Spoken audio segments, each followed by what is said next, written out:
నూతన భవన నిర్మాణానికి శంకుస్థాపన మరియు భూమి పూజలో భాగంగా ఈ గ్రామానికి రావడం జరిగింది. ఈ కార్యక్రమానికి నాతో పాటు వచ్చినటువంటి మన మండల పార్టీ అధ్యక్షుడు ఎల్లయ్య గారు, అదేవిధంగా మన మార్కెట్ కమిటీ చైర్మన్ ముప్ప గంగారెడ్డి గారు, మరి పిసిసి డెలిగేట్ శేఖర్ గౌడ్ గారు, మరి పెద్దలు డిసిఎంఎస్ చైర్మన్ తారాచంద్ గారు, అదేవిధంగా బాగారెడ్డి గారు, మరి ఉన్నారు రాజలింగం, మరి మీ గ్రామానికి సంబంధించినటువంటి పెద్దలైనటువంటి మరి హరినాయక్ గారు, గంగారాం గారు, రాజేష్, మరి వీర్ కుమార్, లాల్ సింగ్, వీళ్ళందరూ కూడా పేరు పేరున గ్రామ పెద్దలకు, మరి ఇక్కడికి వచ్చినటువంటి మహిళా సోదరిమణులకు అందరూ కూడా, పత్రికా విలేకరులకు అందరూ కూడా నమస్కారం. చాలా సంతోషం. ఎన్నో రోజుల నుండి ఎదురు చూస్తున్నటువంటి మీ గ్రామ పంచాయతీ నూతన భవన నిర్మాణానికి వాళ్ళ శంకుస్థాపన చేసుకోవడం, మరి దాన్ని మీరు అందరూ కూడా దగ్గరుండి త్వరలో నిర్మించుకుంటే బాగుంటుందని, మరి వాళ్ళు మనము జగదమ్మ మాత దగ్గర కొబ్బరికాయ కొట్టి ఆశీర్వాదం తీసుకొని మరి శాస్త్రోక్తంగా మనం పూజ చేసుకొని వాళ్ళు చేసుకోవడం జరిగింది. మీకు అందరు కూడా, మీ గ్రామస్తులందరూ కూడా శుభం జరగాలని కోరుకుంటూ, మరి ముఖ్యంగా ఈ గ్రామానికి సంబంధించినటువంటి 2-3 సమస్యలు చెప్తున్నారు.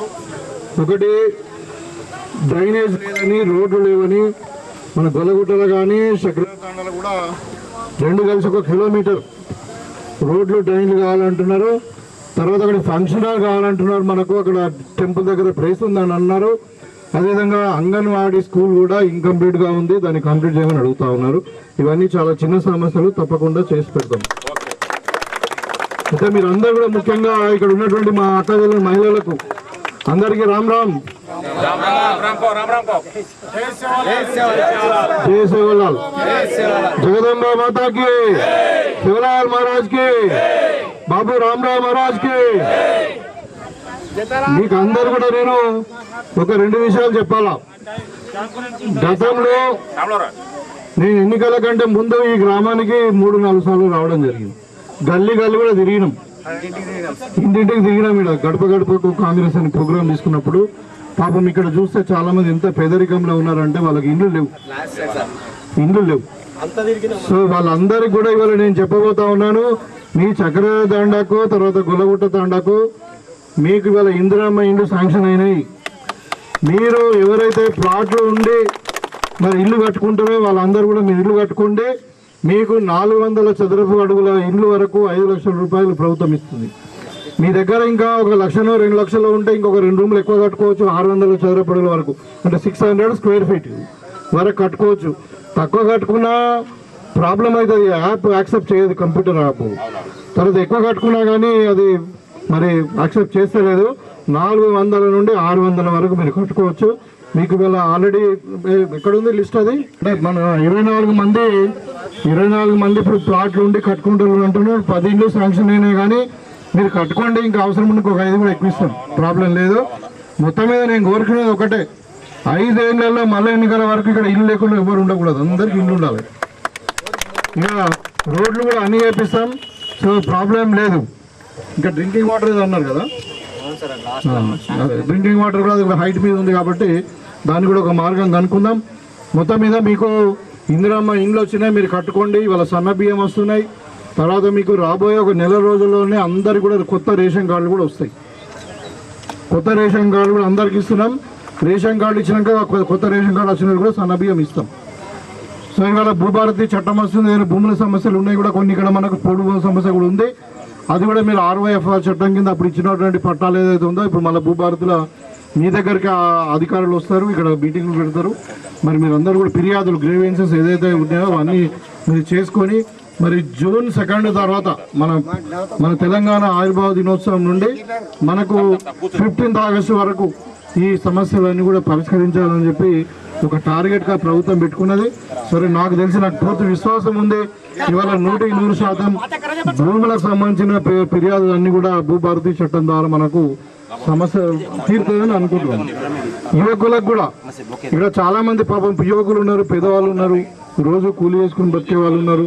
వాళ్ళందరూ కూడా ఇవాళ రాజీవ్ యువ వికాస్ కింద మీరు అప్లై చేసుకున్నారు, మరి వాళ్ళ అర్హతను బట్టి మీరు ఆటో కొనుక్కుంటారా, ఏదైనా కిరాణా షాప్ పెట్టుకుంటారా, ఒక మెకానిక్ షాప్ పెట్టుకుంటారా, మీ వృత్తికి మీ నైపుణ్యాన్ని బట్టి ఏమేం చేసుకుంటారో చేసుకోండి. తప్పకుండా యువ వికాసులు కూడా మీ గ్రామానికి ప్రాధాన్యత ఇస్తాం. కాబట్టి మీరు ఇవాళ మనకి ఇందిరమ్మ రాజ్యం, మరి ప్రజాపాలనలో ప్రతి పేదవాడు 3 పూటలు పెరుగన్నం తిని మరి హాయిగా నిద్రపోవాలని, ఇల్లు లేని వాళ్ళు ఉండకూడదని, మరి మహిళలకు కూడా ఇవాళ మొత్తం కూడా ఒక 20,000 కోట్లు పెట్టి సంవత్సరానికి మొత్తం 1,00,000 కోట్లు పెట్టి మీరు మహిళలు కూడా చారణ మితి లేకుండా మరి 0 ఇంట్రెస్ట్ అని మనం లోన్స్ ఇస్తూ ఉన్నాం. ఇవాళ మహిళల యొక్క బిజినెస్ వ్యాపారం అన్ని రంగాలలో చేసుకోవచ్చు. వాళ్ళు మహిళా సంఘాలను ఇంతకుముందు లోన్ తీసుకొని ఈ పాల వ్యాపారమే చేసుకోవాలా, లేకుంటే ఇంకేదో పెట్టుకోవాలా, కోళ్ళ షెడ్ పెట్టుకోవాలని లేదు. ఇవాళ వాళ్ళు కావాలంటే పెట్రోల్ బంకులు పెట్టుకోవచ్చు, కావాలంటే మరి సోలార్ ప్లాంట్ పెట్టుకోవచ్చు, కావాలంటే గిడ్డంగులు గోడౌన్స్ కట్టుకోవచ్చు. మీరు ఆర్టీసీ బస్సు కూడా కొనుక్కోండి, మీ ఆర్టీసీ దానికి అద్దెకి ఇవ్వండి, మీకు రెంట్ వస్తుంది. సో ఈ విధంగా మరి ప్రభుత్వం మీ గురించి ఆలోచిస్తూ ఉన్నది. కాబట్టి మరి ఈ తాండా అభివృద్ధికి చివరిగా నేను చెప్తా ఉన్నాను, పూర్తిగా కట్టుబడి ఉన్నాం. మనం దేవుని సమక్షంలో ఉన్నాం, ఇలా ఒక మంచి కార్యక్రమం చేసుకున్నాం. సో ఈ తాండాను మనం పూర్తిగా అన్ని విధాలుగా అభివృద్ధి చేయడానికి నేను కట్టుబడి ఉన్నాను. మీరందరూ కూడా ఒకటిగా ఉండండి.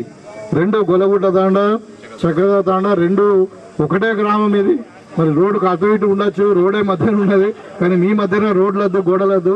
మీరందరూ కలిసి ఉండండి. తప్పకుండా ఏ సమస్య ఉన్నా కానీ నేను అందుబాటులో ఉంటా, మీకు మంచి కష్ట సుఖాలలో అని చెప్పి తెలియజేస్తూ, మంచి లీడర్షిప్ ఉంది మీకు. పెద్ద పెద్ద వాళ్ళు అందరూ, నీకు అసలు లీడర్షిప్ నాయకత్వం చాలా గ్రామాల్లో ఉంటాయి కానీ నీకు లేదు, అంతా తీసుమార్గాలు ఉన్నారు. అందుకని మీరు ఏది కావాలంటే అది మీరు కొట్లాడి తీపించుకోవచ్చు. తప్పకుండా మీకు అన్ని విధాలుగా సహకారం అందిస్తానని చెప్పి కోరుకుంటూ సెలవు తీసుకుంటాను.